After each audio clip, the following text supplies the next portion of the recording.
pessoal, tudo bem com vocês? Espero que sim! E aí, animados para a nossa aula de hoje? Sim? Então vamos lá! Hoje a gente vai falar, vai continuar, na verdade, falando sobre rochas e vamos falar também sobre sol, tá bom? Então, rochas, existem três tipos, né? Magmáticas, ou também conhecidas como rochas ígneas, rochas metamórficas e rochas sedimentares.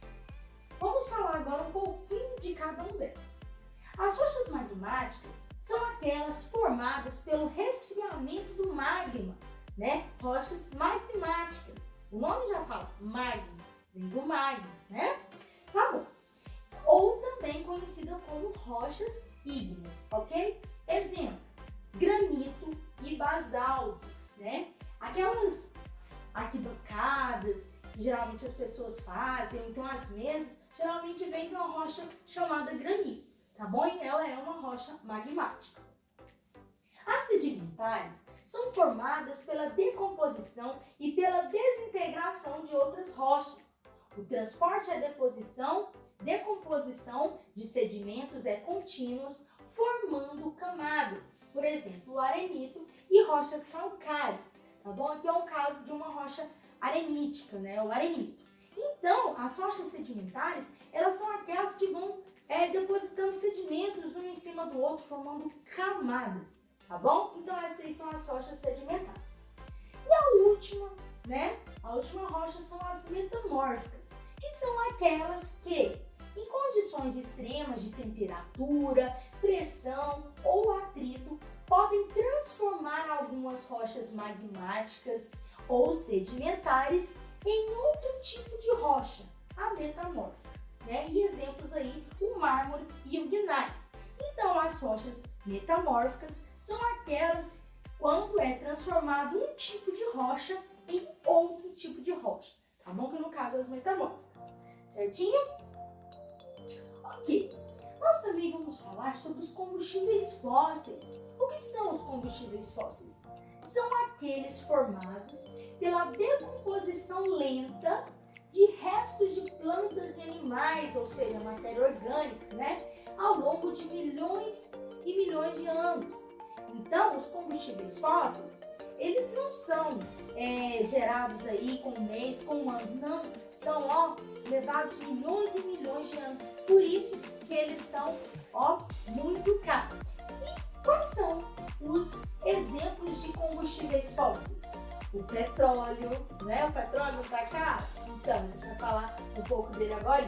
O gás natural e também o carvão mineral são exemplos de combustíveis fósseis, tá bom? Olha só, o petróleo passou a ter uma grande importância quando houve a invenção de motores movidos a um combustível derivado desse líquido, né? No caso aí, a gasolina, ela é derivada de quem? Do petróleo. Então foi aí que o petróleo começou a ter muita importância e ser um bem, um recurso natural, né? E também tornou-se caro. Ao ser trazido para a superfície, né, lá na área do mar, ele é trazido para a superfície terrestre, é levado para uma refinaria. Aí, nessa refinaria, os seus componentes serão separados. Por exemplo, através do petróleo, existe a gasolina, né? É formada a gasolina, é feita a querosene, é feito óleo diesel, é feito também gás liquefeito de petróleo, GLP, que é aquele gás conhecido como gás de cozinha, tá bom? E entre outros aí. Então, por isso que o petróleo ele é muito importante. Só que o processo de extração do petróleo e também o caminho conduzido até as refinarias pode causar danos ao ambiente. Pensa, uma mancha de óleo, porque o petróleo é um líquido, né? É um óleo, petróleo, né?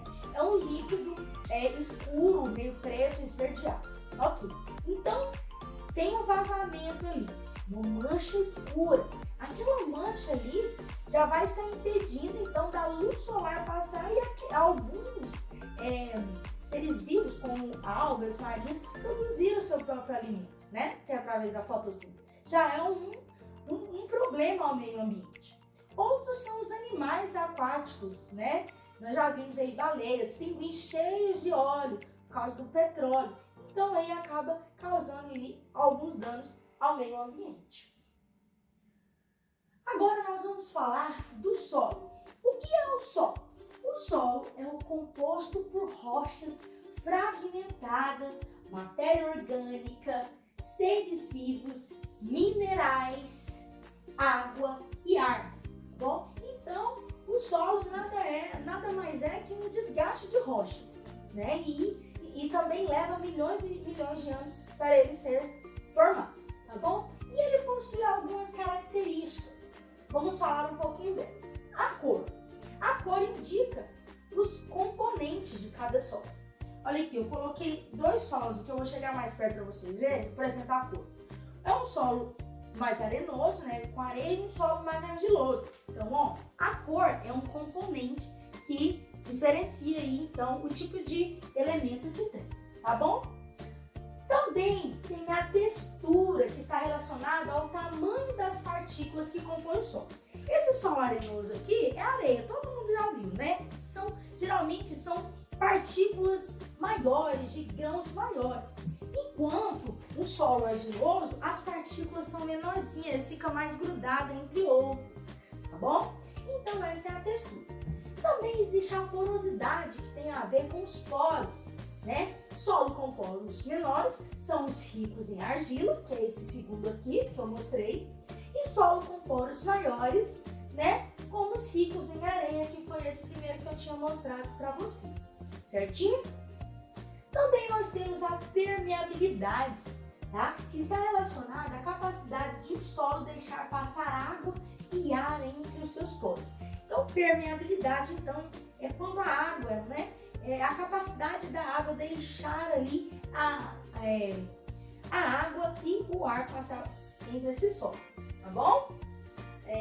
Outra coisa, com isso, vocês deverão responder as atividades do livro, tá bom? Páginas 260, 268 a 274. São todas essas páginas aqui, tá bom? Pra gente fechar aí, então, o nosso primeiro período. Certinho?